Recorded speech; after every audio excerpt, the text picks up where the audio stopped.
Hello everyone, welcome to Church at Home.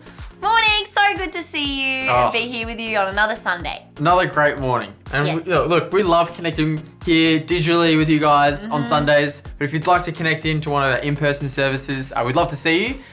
We've got a whole lot of stuff happening over the next month. The Christmas season, as per usual, is wild. There's plenty of things going on. What have we got on, Beth? Well, the first thing happening in December on the 8th of December, in between our services, it's a Sunday, is our Christmas bake-off. It's young adults versus prime timers, so we're gonna see who is better at baking the Christmas goods.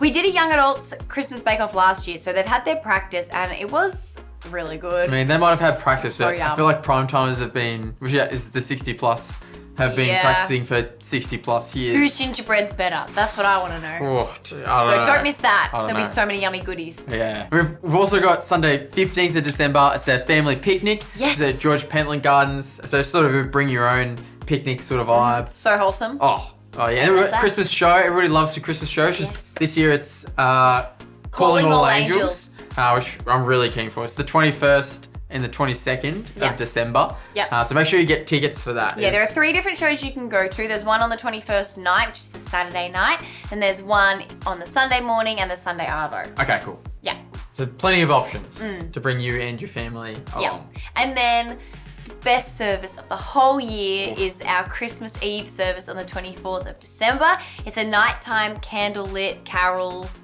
And it's so intimate and wholesome. We just sing lots of beautiful Christmas songs together as a church family. So definitely put that in your calendar, and a perfect thing to invite your friends to for just a cozy Christmas night.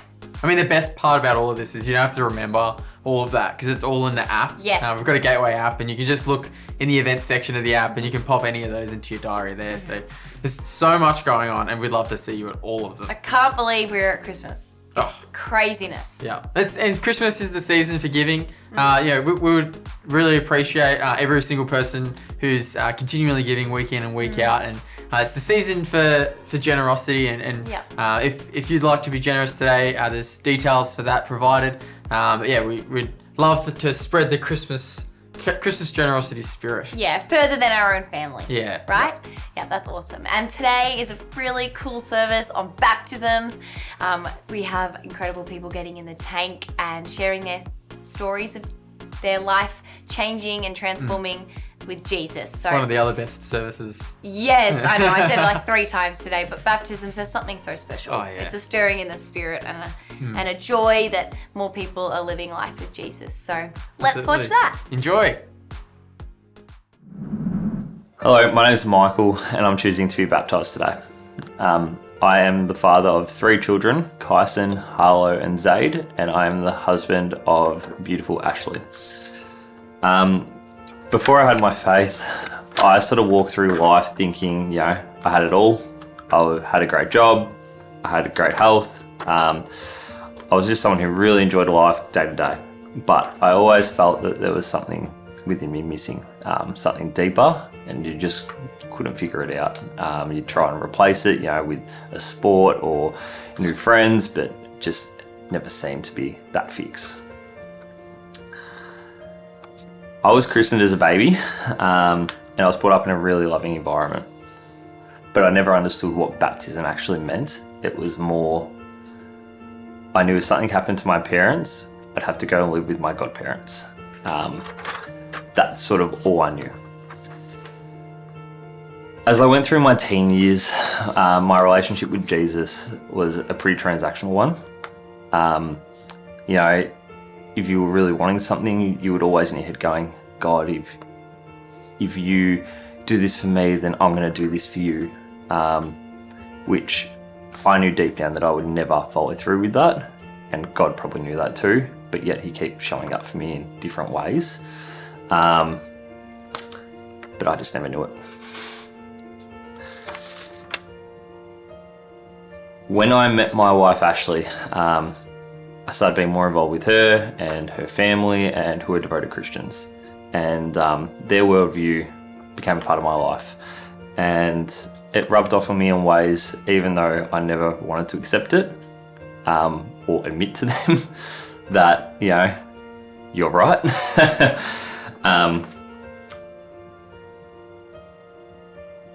we'd go to church with them, and I would just tag along, trying to prove to them that I was good enough for their daughter.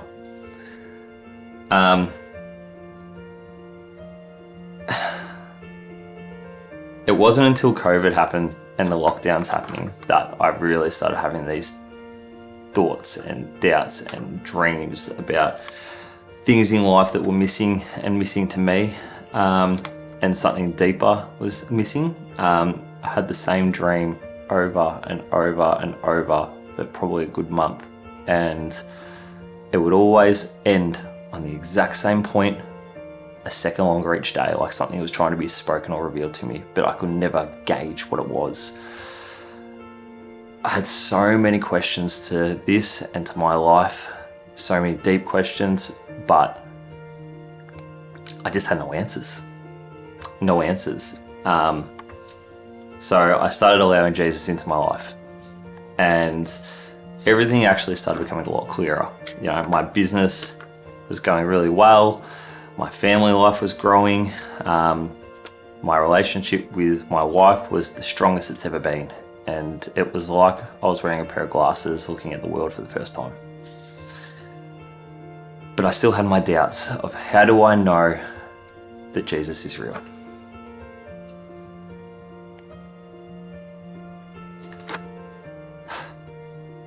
On August 16th this year, my wife and 3 children and I were rudely awakened to a house fire in my 2-year-old daughter's bedroom at 3 a.m.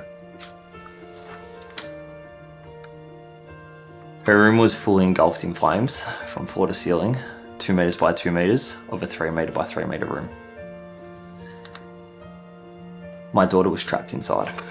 Her door had swollen shut and she couldn't get out, and we were listening to her screams. As I ran to the door, I instantly felt God's presence.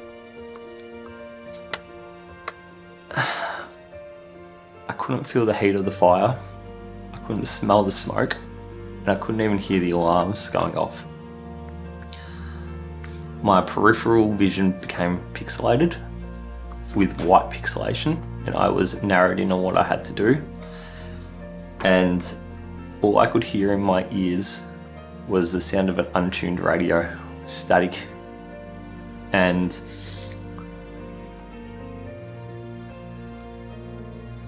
I was just focused on saving my daughter's life.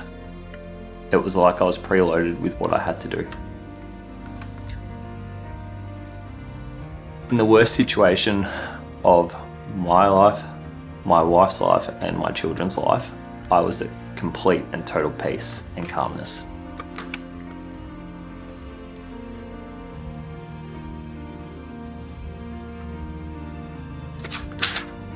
God had worked so many miracles that morning, from my wife and I both randomly being awake at 3 a.m.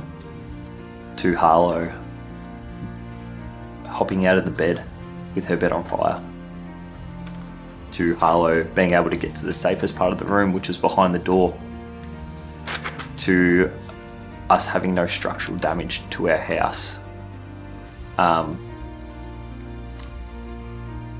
God's work was right there in front of my eyes, and his presence was known.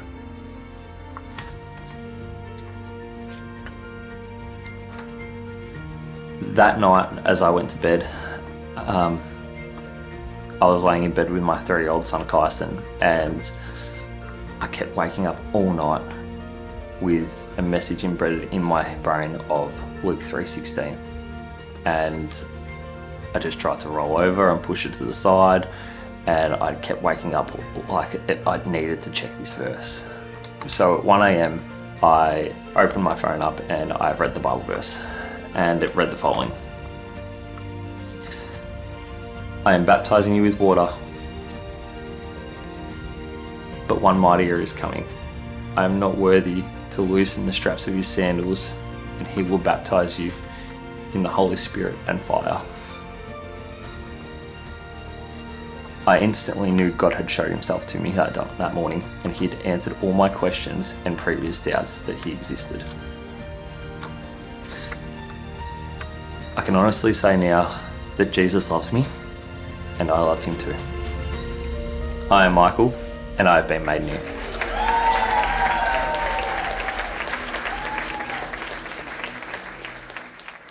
Hi, my name is Bruce Campbell, and today I'm declaring my love for Jesus. Growing up was fairly rough for me. I was raised around violence, drugs, and bad habits, and this soon became my regular way of life. I spent my childhood learning that to be a man meant being violent and ruthless, and as a teenager that I had to behave recklessly to be respected. When I think of my past life, it's almost as if I was dead. Like I was walking through a life that was already over. Hello, my name is Mercedes and I am choosing to be baptised. I grew up in a Catholic house and went to a Catholic school. I never knew the difference between being Catholic and being Christian until now. I always followed my parents' faith and never paid attention at church or in religion class. Every time we visited my grandparents, they would always talk about going to church, and every time I would always ask to come. So I would wake up early and we would write my parents a note saying that I was at church and we would be home soon. I would always be super excited to go, but when we got there and the service would start, I would be super bored and would want to go home. I remember sitting there asking them how much longer and that I was hungry. And I would get the same response every time, not long left and we'll get food on the way home. But against my better judgment, I would always insist on going to church. Hi, I'm Sienna and I'm choosing to be baptised. Growing up, I always had heard of God through my grandparents, but I took no interest, unaware who He was and how blessed my life would be with God. Heading into early year 9, I went on my first Camp No Fear. I was super nervous and genuinely didn't want to be there. I felt like the odd one out not knowing the Lord and not having felt His presence, but I'm so grateful my nan and granddad pushed me to go because Delaney was my cabin leader. She got me out of my comfort zone and helped me try new things, like having a relationship with Jesus. The first 20 years of my life, I saw no other way, so I gave in because this life was all I knew at the time. Looking back though, I can pinpoint all the small opportunities and people God were planting around my life to bring me closer to Him, but I was too blind to see them at the time. These people have now become crucial stepping stones in my journey to faith. It wasn't until April of 2022 when I got dragged along to a Broadway in a Week audition that I really didn't want to go to, but I did because one of my friends didn't want to go alone, that I learnt what a loving community was, and I started to get to know what learning about God didn't have to be boring, and that 1 week out of the entire year would turn out to be one of my favourite weeks. After that week, one of my friends started attending youth and would always message me about coming, but I didn't have a way home, so I didn't end up going for a long time. But on July 28th, 2023, I attended my first youth night, where I met people who would quickly become my good friends. After that night, I tried attending youth as much as possible, but I would mainly go just for the games and to see my friends. I slowly started to learn more about God and slowly started attending youth, not just to see my friends, but to also learn more about God and grow closer to Him. I was hesitant to come to a Sunday service, but when I did, I loved every bit of it and started coming every Sunday, and my faith only grew. On the last night of camp on Cry Night is when for the first time I felt God with me and I knew I wanted to follow His path. I started going to youth occasionally, but I didn't fully commit at first. However, as I kept going, I began to form deeper connections with others and learn more about God's love. I realised that having faith is not just about going to church, it's about building relationships and supporting one another in our journeys. My whole life, God tried to encourage me to open that door to Him in so many ways, but it wasn't until recently that I truly saw it. I started showing up to all the events I possibly could just to see what God was about. Doing this mended my broken heart and opened up the opportunity of changing myself.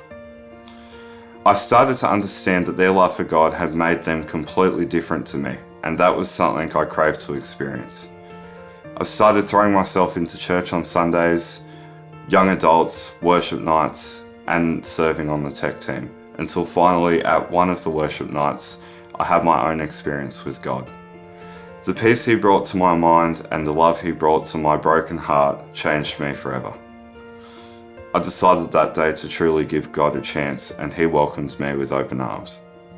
I wish I could say it was only up from here, but it wasn't. Around the same time, I was constantly attending doctor's appointments and frequently in hospital until I finally got diagnosed with narcolepsy and was told that I'd be on medication for the rest of my life, which is not something you would like to hear, and I felt myself starting to distance myself from my faith again. Earlier this year, I went to my very first Camp No Fear, and on night 2, one of the speakers said, "Stand up if you'd like to fully commit your life to God." And I knew in that moment I needed to stand, and instantly felt tears rolling down my face and was suddenly surrounded by people praying for me. That was the first night I knew that I was following God for the right reasons, and I felt connected to Him again. To me, following Jesus means living a life filled with freedom, peace and security, knowing I'm never alone and that the Lord will always be watching over me. I'm excited to see where God takes me and leads me in life, trusting that He has a purpose for me.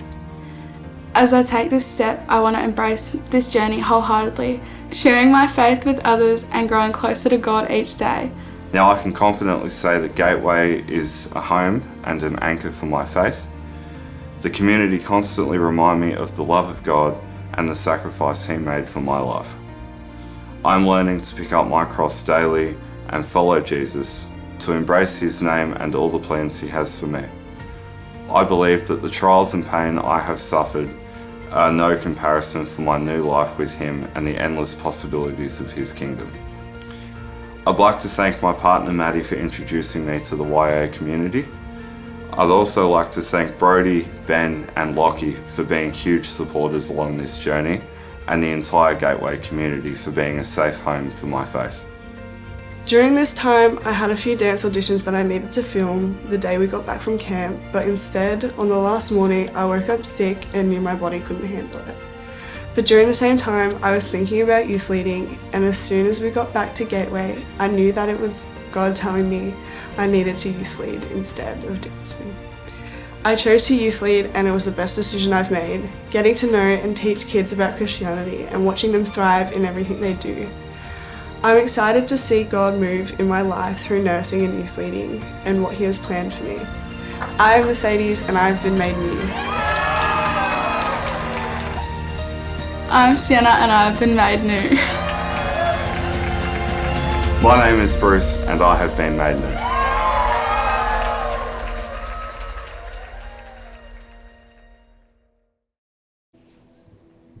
I always feel like a proud mum.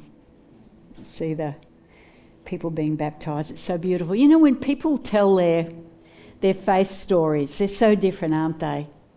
They often talk about finding Jesus. And I'm sure if you're not regularly part of a church, you could be thinking, what in the heck does that even mean? You know, does it mean that they read a certain book or they heard somebody speaking or saw a YouTube thing and it suddenly gave them insight? It's like, wow, I've just found Jesus, you know, as if He's this puzzle that's hidden and you've got to find the clues.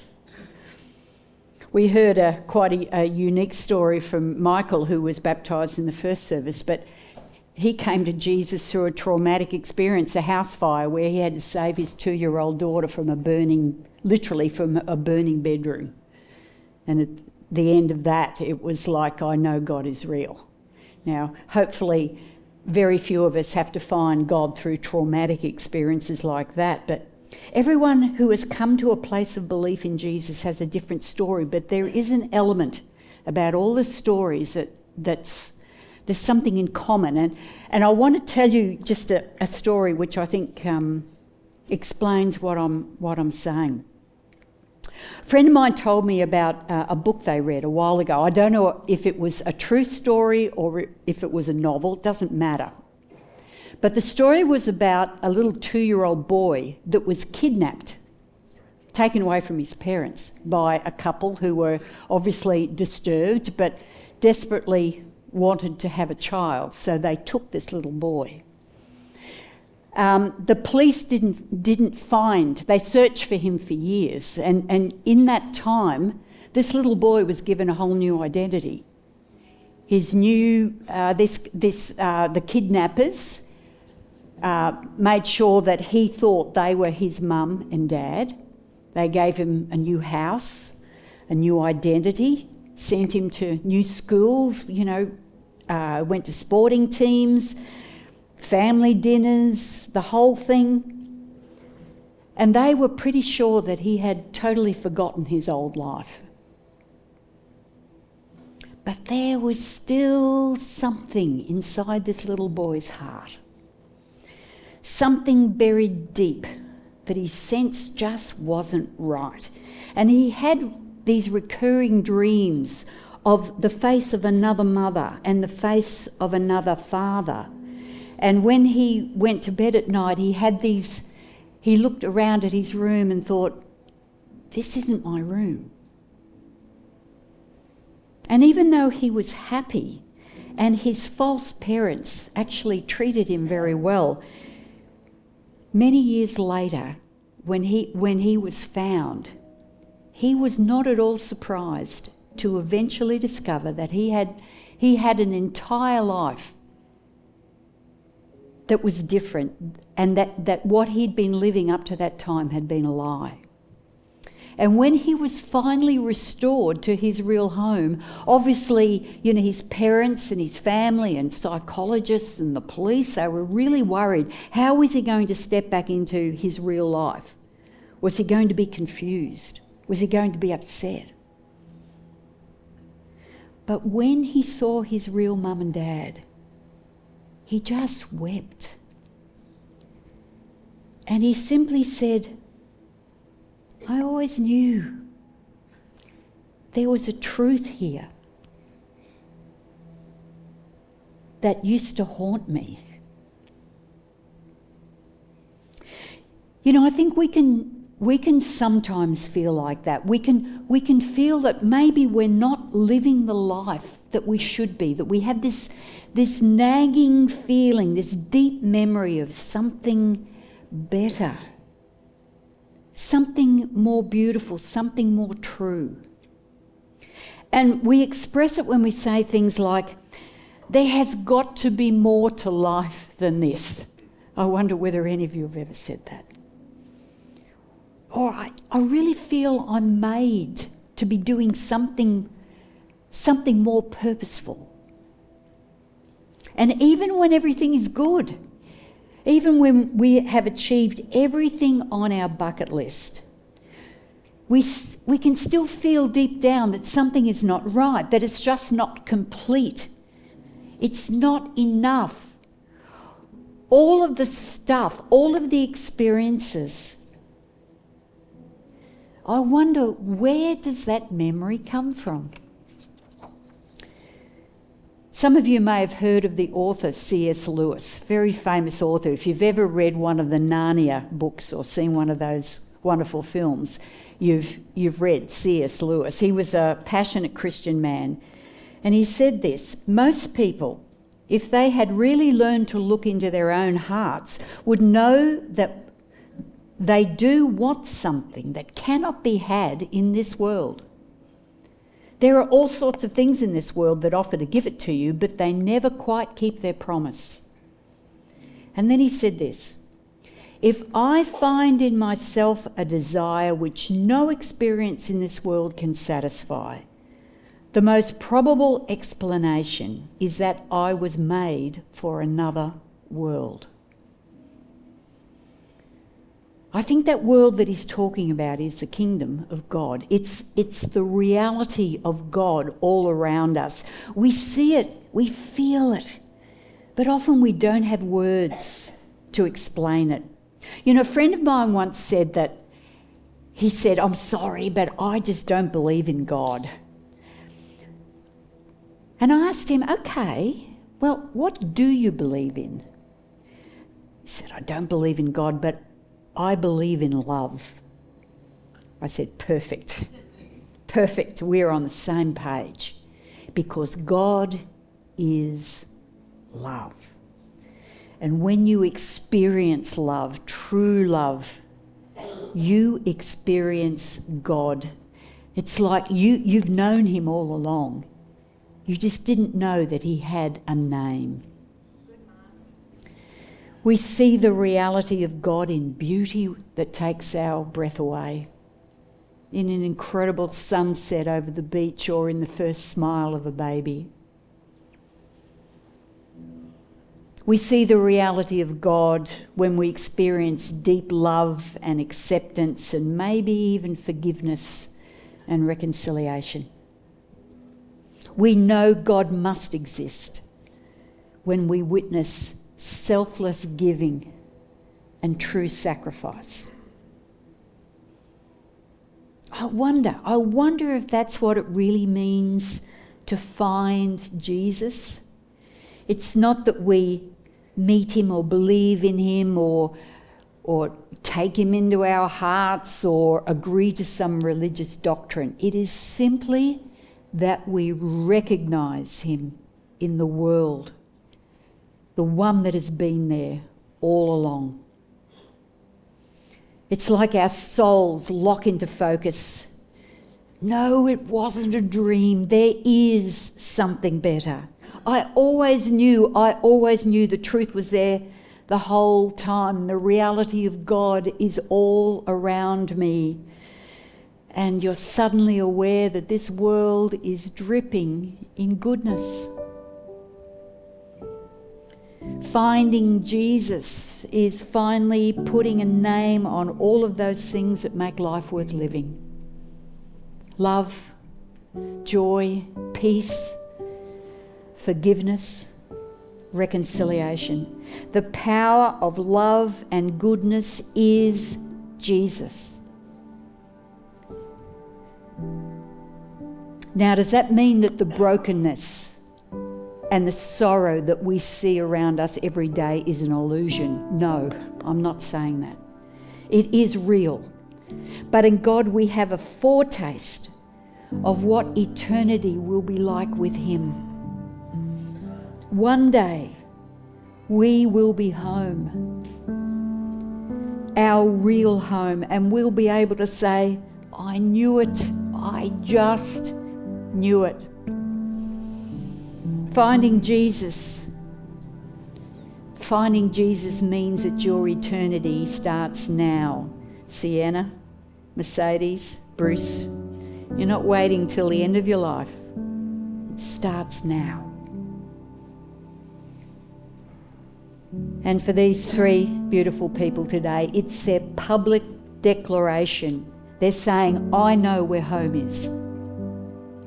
And I'm joining with this community of brothers and sisters who want to call out to everyone who is still unsure, and I'm sure that includes people here today. They're calling out to you, come with me. I know where home is. This is what your soul has been looking for. And all they did to find Jesus was to say, I trust you. And I'm on a journey home. The invitation is an open door to everybody who deep down knows that there's a deeper truth, something that your soul has been longing for. Jesus himself gave the invitation. He said, come all of you who are weary, and I will give you rest. The Apostle Paul wrote this. I love these words. He said, so now I live with the confidence that there is nothing in the universe with the power to separate us from God's love. I'm convinced that his love will triumph over death, life's troubles, fallen angels or dark rulers in the heavens. There is nothing in our present or future circumstances that can weaken his love. There is no power above us or beneath us.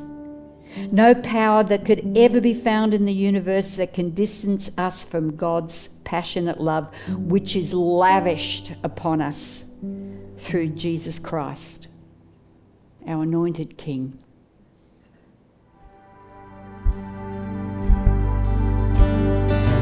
Who am I that the highest King would welcome me? I was lost, but he brought me in. Oh, his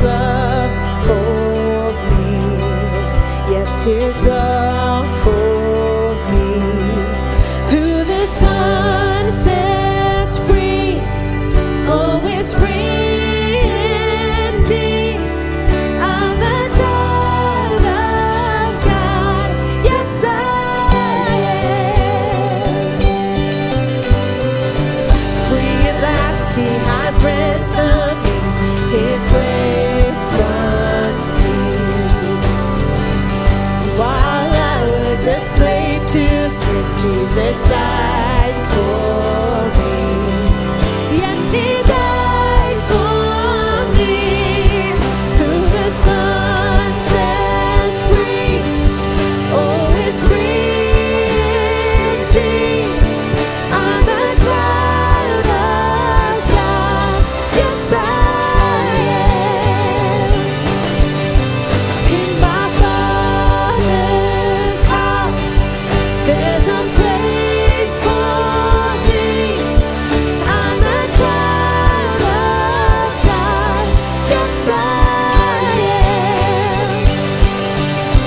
I am chosen, not forsaken.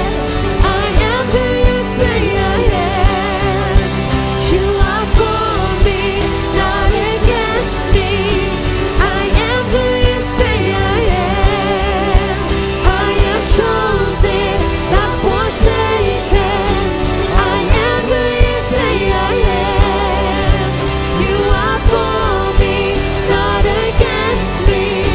I am who you say I am. Yes, I am who you say I am. Who the Son sets free, oh, is free indeed. I'm a child of God. Yes, I am. In my Father's house, there's a place for me. I'm a child of God. Yes, I am. In my Father's house, there's a place for me. I'm a child of God. Yes, I am.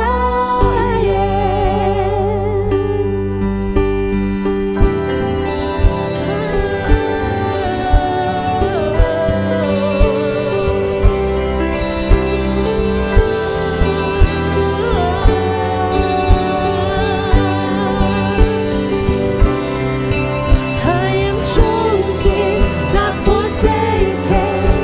I am who you say I am. You are for me, not against me. I am who you say I am. I am chosen, not forsaken. I am who you say I am. You are for me, not against me. I am who you say I am. I am chosen, not forsaken. I am who you say I am. You are for me, not against me. I am who you say I am. Yes, I am who you say I am. Oh, I am who you say I am. Who the Son sets free, oh, is free indeed. I'm a child of God. Yes, I am. In my Father's house, there's a place for me. I'm a child of God. Yes, I am.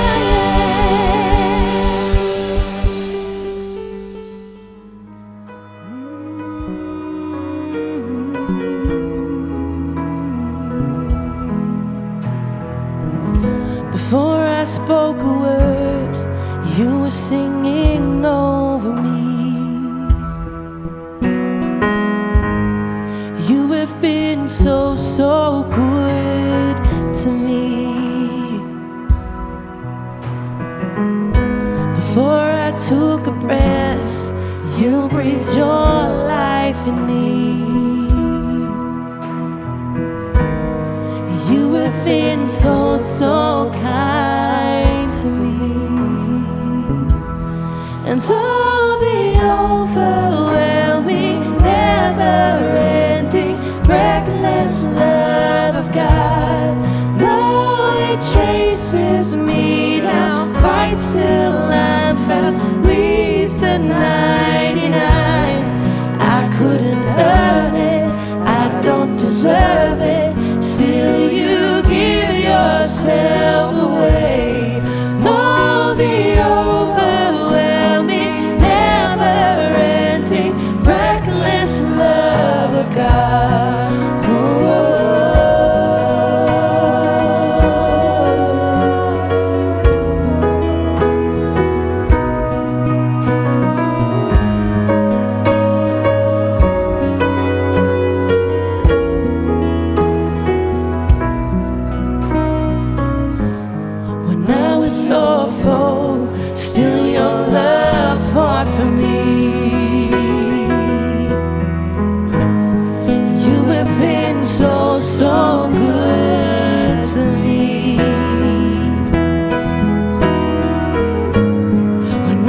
mountain you won't climb up, coming after me.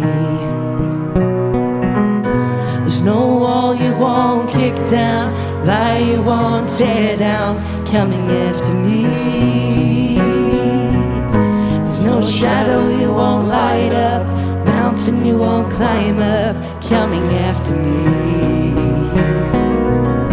There's no wall you won't kick down, lie you won't tear down, coming after me.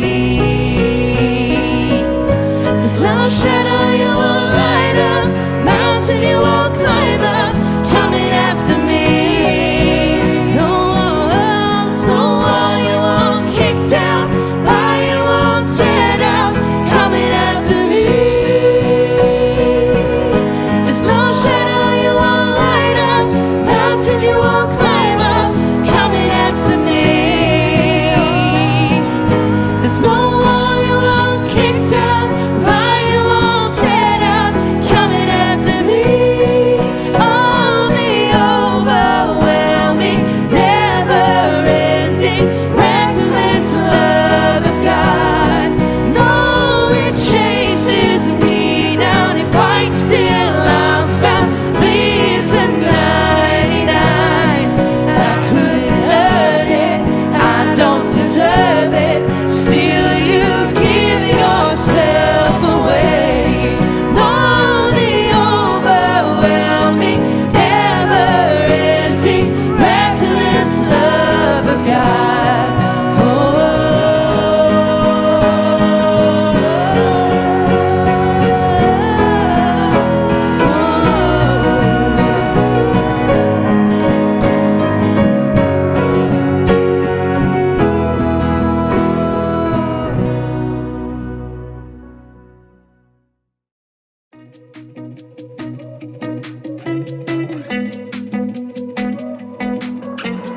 When I look back, I can see your hand all over my past.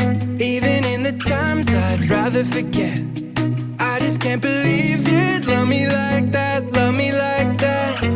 You never let go. Thought I was alone, now I know you were close. I can see it now, you were bringing me home. I just can't believe you'd love me like that, love me like that.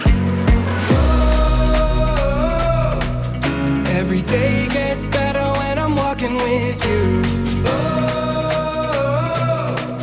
You're my hope forever, what a beautiful view. I will give you praise for the things you've done, and every single way that you've shown me love. God, you have only just begun, so come on, there's so much better to come.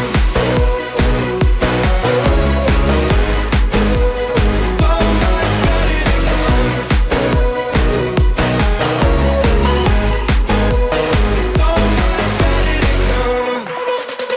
When I look back, I can see your hand all over my past.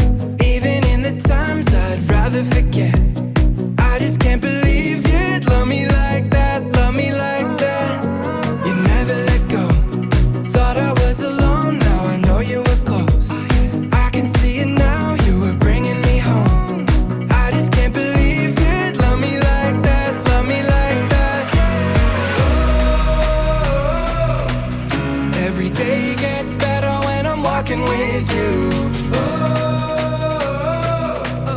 You're my hope forever, what a beautiful view.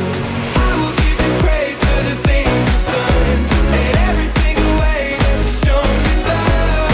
God, you have only just begun, so come on, there's so much better to come. So much better to come.